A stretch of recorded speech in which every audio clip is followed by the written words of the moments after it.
Alright, hey guys, welcome to today's lesson on using nested loops in C programming. Let's get to a quick refresher on the concept of loops. As you have already known, there are many types of loops in programming, and some of the examples are the while loop, the for loop, and the do while loops. And these loops are used to do something many times over until the conditions that are set for them are all met. So that means that conditions are needed to end a loop. If the condition is never true, then the loop will go on forever. Conditions are also needed to start a loop. So if the condition is never true, for example, the loop will not start, well, except for the do while loop, which will iterate at least once, regardless of whether the condition is true or false. Now let's get into the concept of the nested loop. It is quite simple, to be honest. It is just one loop within another loop. So it is mainly used to shorten the code that you have to write. Also recall that in a single loop, you must have at least one variable. So this variable could be n, counter, flag, or both, or all three. And similarly, for the nested loop using two loops, you must have at least two variables. For a nested loop with three loops, you must have at least three variables. The variables could be I, j, k, counter, flag, number of line, n, for example. And let's get to an example of the nested loop. Let's say for this example, you would want to print 5 lines of stars, each line having the number of stars increased by 1.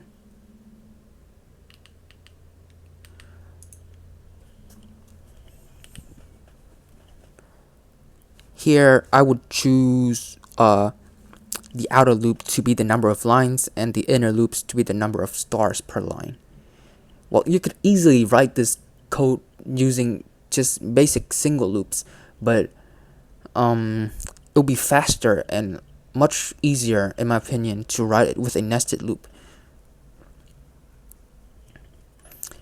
Now you can pause the video here and try it on your own, or you can follow my example, or you can do it with me. Let's go to Visual Studio and create a new project. Let's start a desktop wizard, and then name it project 1 or whatever you want. Then start OK. Create an empty project, click OK. Wait for it to load. It should take about 5 seconds, as you can see. And if you are using Visual Studio, you would need to go and add sources, add source files, add new item, and name it main.c, and add. You have to do this because unless you want to write a program in C++, you would have to add it. Otherwise, the compiler will compile it as if you're writing it in C++.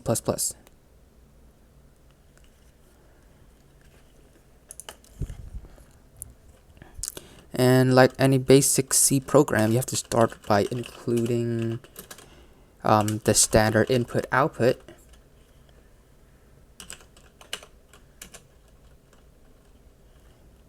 In main void, and then for the integer, for the variables, we would set int to I and j, I for the outer loops and j for the inner loop.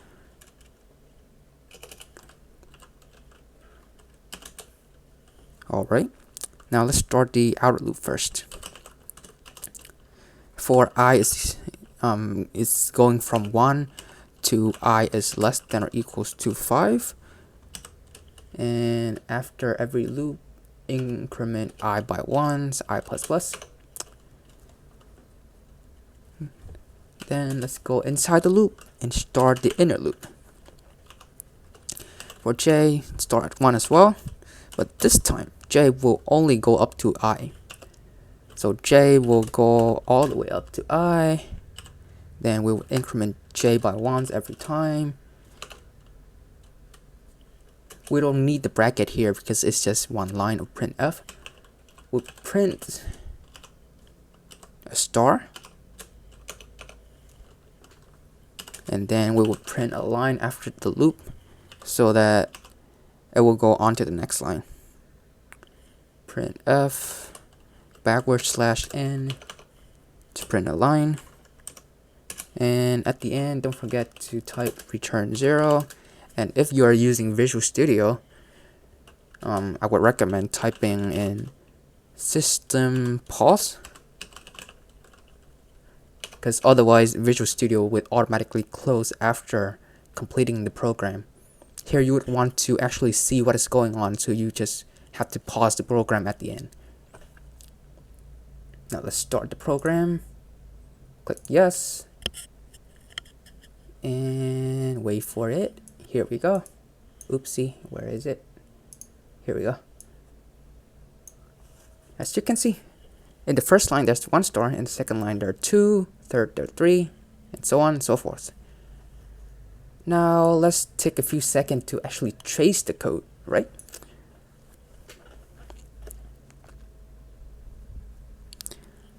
First, we will start from here. Let me minimize this. Okay. First, we will start from here, from this line. We'll go in there, and then set I is equals to 1, so 1. Then we would go inside for, oops, move it over. For j is equals to 1, meaning we have to set the number of stars to 1, and then we will print 1 star. Then we would increment j by 1. Increment j by 1. And as you can see, j is now greater than I. So the loop will not, this loop will end. And it will go back to the outer loop. And it will print 1 line. So down to the other line. Let me stop the formatting, undo that. There we go. And it will increment I by 1. I is now 2. Now it go back into the loop, and it will start at j at 1. For j at 1, it will print 1 star, and then it will increment j by 1. Now j is 2. This condition is still true. J is still equals to 1. I mean, is still less than or equals to I. So we print j once more. We print star once more. Then we increment j by 1. Now j is now greater than I, and this condition is no longer true. We stop the inner loop and go back to the outer loop. Print 1 line, and then increment I by 1. Now I is equals to 3. Go back in. J is 1. Go all the way up to 3. So 3 stars. And then increment j by 1. J is now 4. 4 is greater than 3. So this condition is no longer true. We go back out and print a line. Then we increment I by 1. I is now 4. We go inside. We go j from 1 to 4. So 4 stars. Then the inner loops end. Go back to the outer loop. Increment I by 1. We got 5. Go back inside, then we print 5 stars. And then after printing the 5th star, j will increment by 1s, making this condition false. So this loop will stop, and we'll go outside, we'll print a line. Then we'll increment I by 1. Now I is equals to 6, and 6 is greater than 5, so this condition is no longer true. We stop the loop, go outside. Since there's nothing underneath, we return 0, so stop the program pretty much, and then pause the program. Alright, let's maximize it back out, and then go back to the PowerPoint. And there, as you can see, that is the code that we wrote. So a question that might come up that you might ask is, how do you know what to choose as an inner loop or what to choose as an outer loop? Because there are many different ways to do it, but as a rule of thumb, the inner loop is the value that iterate the most times. So it will iterate the amount of times that it takes for the outer loop to iterate times the amount of times that the inner loop needs to iterate. And correspondingly, the outer loop is the value that iterate the least time. So just the amount of times that it takes the outer loop to iterate.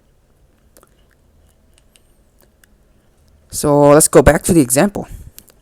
With this example, we chose the outer loop to be the number of lines and the inner loop to be the number of stars. So the number of line, like the outer loop, will only have to iterate once per line, while the number of stars will have to iterate at least once per line. So at line 1, they both iterate once. At line 2, while the outer loop only iterate once, the inner loop have to iterate twice to print 2 stars, as you can see. And the same thing is true for line 3, 4, and 5. The outer loop iterated only once, and the inner loop iterated 3 times for the 3rd line, 4 times for the 4th, and 5 times for the 5th lines. Now let's do a quick practice to identify the inner and outer loop. Here, what would you choose as an inner loop? And what would you choose as an outer loop?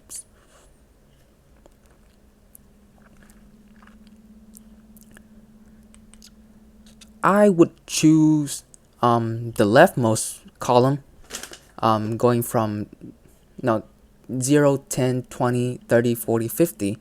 I would choose those numbers as the outer loop. And then the inner loop would be going from 1 to 9.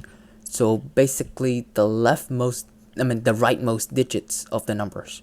So 1, 2, 3, 4, 5, 6, 7, 8, 9. As you can see, that pattern is repeated on every single line. Yeah.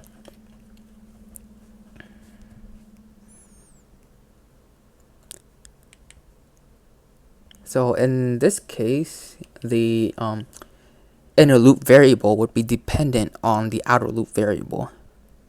So let's say if k is the outer loop variable and I is the inner loop variable, then the condition for the inner loop would be something like for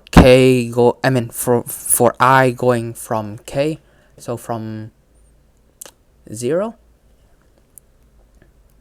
to I all the way to k plus 9, so 9. And we would iterate I by 1 every time.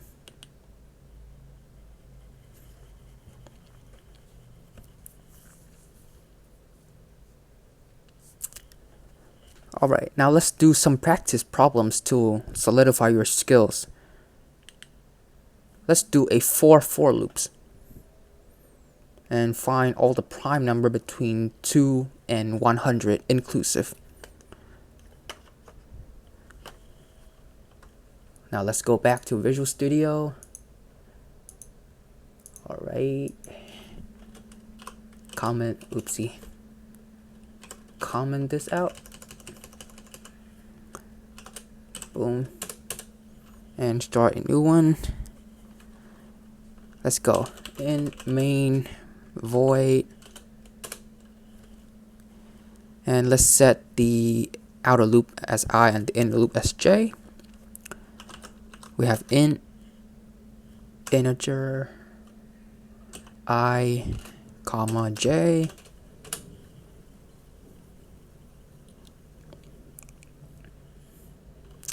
And now we have to set the outer loop for I going from 2 to I going to all the way to 100. We will increment I by 1 every time, and that here is the outer loop. There. Bracket. And now we go inside. Let's mark this the inner loop. And now we start the inner loop for j going from 2 as well. Yeah. But this time j will not go to 100. I mean, it will eventually, but as a condition, it will only go up to I. And it cannot be equals to I. J++. And let's set the condition for the interior. So if somehow I modulo j, somehow I modulo j is equals to 0, then stop this loop and go outside. Boom. And we have to check the condition for the outside as well. If after exiting the loop j is equals to I, then we would print then we would print that I is the prime number. A prime number, and then we'll print a line after that so that the next prime number will go on to the next line. We'll be printing I, and at the end return 0.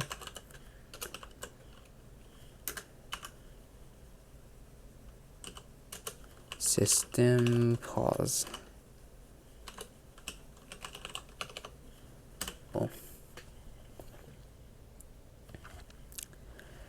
I did I modulo j is equals to 0 here is because that if the modulo of a number is if the modulo of a number is with the modulo of that number with any positive number that is smaller than it must be greater than 0, otherwise the number is divisible and is not a prime number. So let's say if I is 4 and we modulo it to 2, we would get 0. And you know that 4 is not a prime number, so we would get 0, and it will stop the loop and go outside.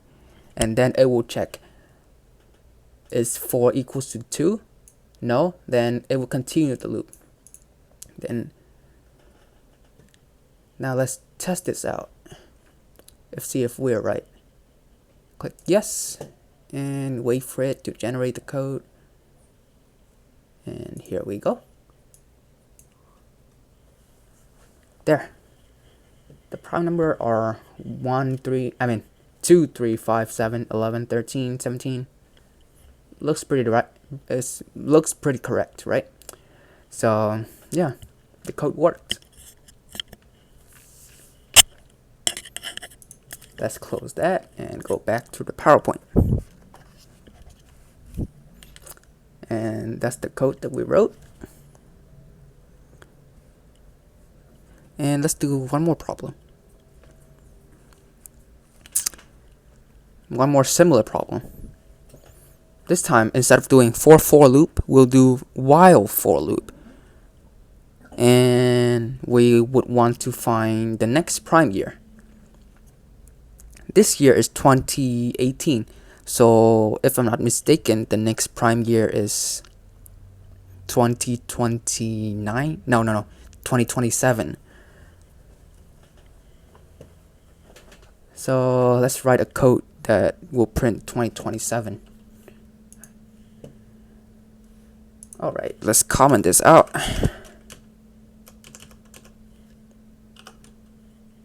Oopsie. Let's go. Always start out with int main void. And now we would set the outer loop equals to 2018 because we're starting at 2018.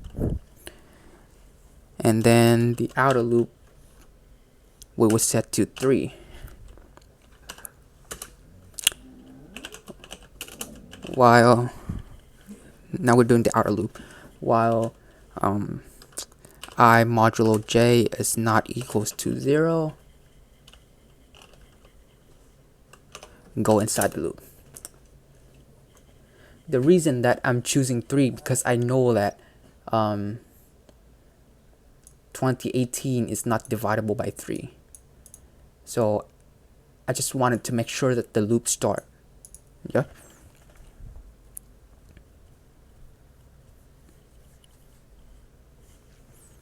Now when we get all the way inside, just like last time, we will do a for loop that looks very similar. J going from 2 all the way to I, then J++.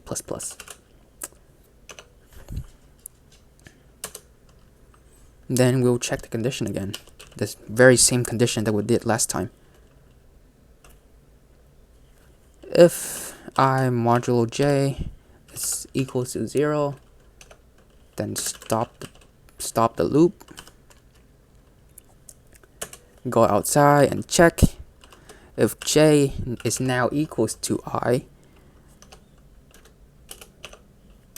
then print f. The next prime year is %d, and we'll be printing I. If j is not equals to I, then increment I by 1. Boom.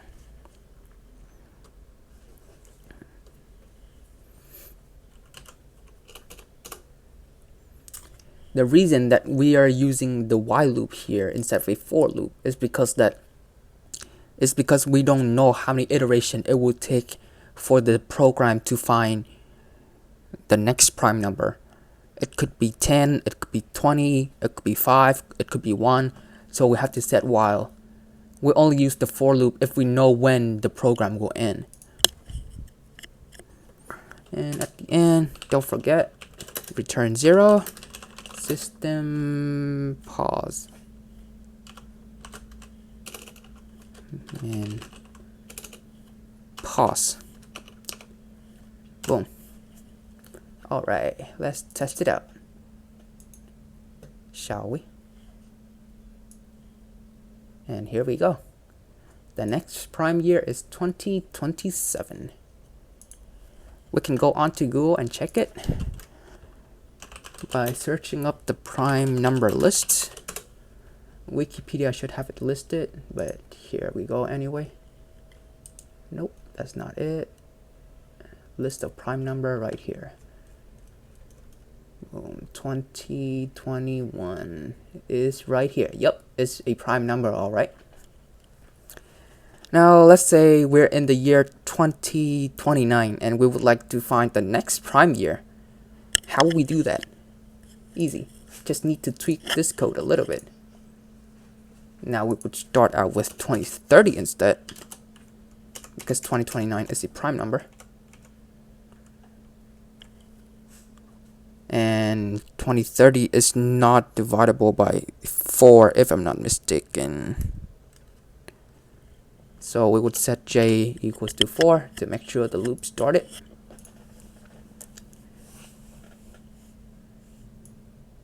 And we would start. Yep. And the next prime year is 2039. 2039 right here. See? And we were right. Alright, let's get back to the PowerPoint.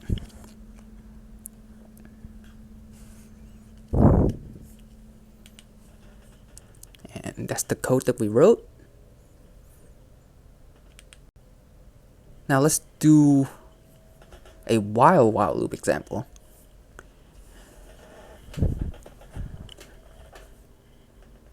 So we'll start by doing an 80 by 80 star box. So I would want 80 stars on the horizontal and 80 stars on the vertical.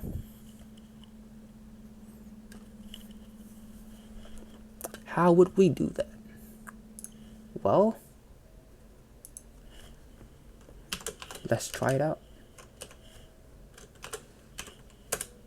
Comment that out and start a new program. In main void, and our variables are 1. We'll set that equals to 1. And j, since we're using 2 while loops, let's just leave it alone for now. And while I is less than or equals to 80, go inside the loop. Now we will set j equals to 1 here. And we will do the inner loop. J 0 less than equals, 1 less than equals to, not 90, 80, sorry. We will print a star. Printf. That's not print. Printf. Star.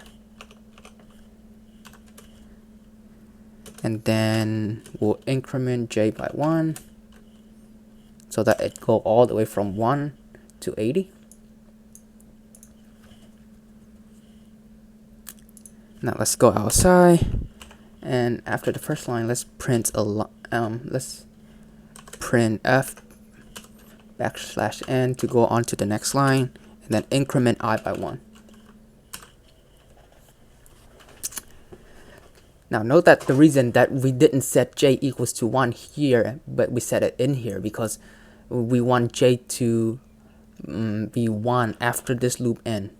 If we had set it if we had set j equals to 1 up here instead, then after this loop end, j would be 80.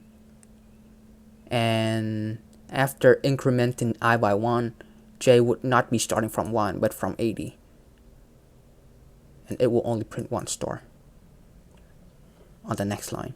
So that's not what we want. We want j to go from 1 to 80 every single line. That's why we have to set it equals to 1 every single time that we increment I. Yeah. Alright. Let's end this with return 0 and system pause. That's not pause. This is pause. There we go. Alright. Let's test it out. Yes. Wait for it, and here we go. See, 80 by 80. If you don't trust me, you can pause this video, zoom in, and count. But yeah, it's 80 by 80.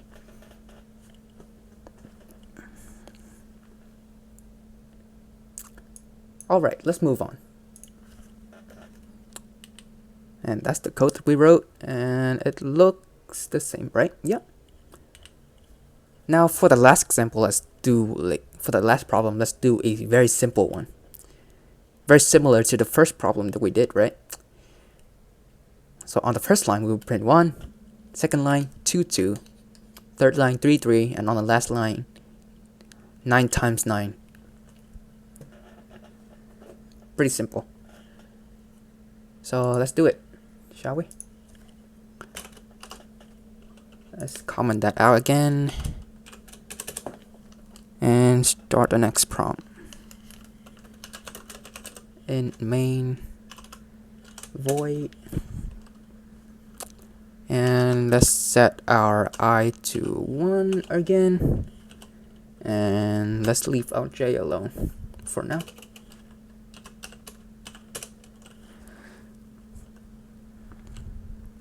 Because we'll be using the for loop for J, we don't have to set J equals to anything right now. We can do it in the inner loop. Now for the outer loop, we will set the condition for while I is less than or equals to 9.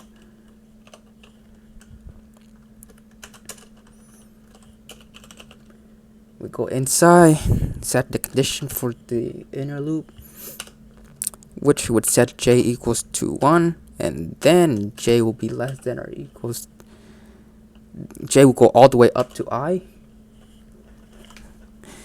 Then J will increment by 1.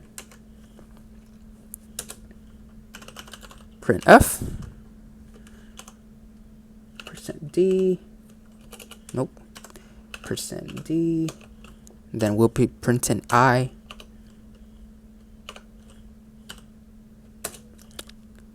then after that we'll print a line and then increment I by 1, just like last time.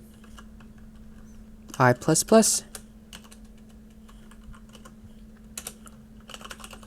return 0, and pause the system. That is not pause. Darn. Okay, that's pause. Alright, let's test it out. And here you go.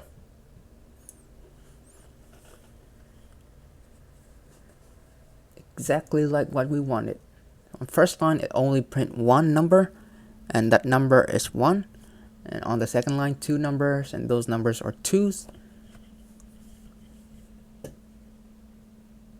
And yeah.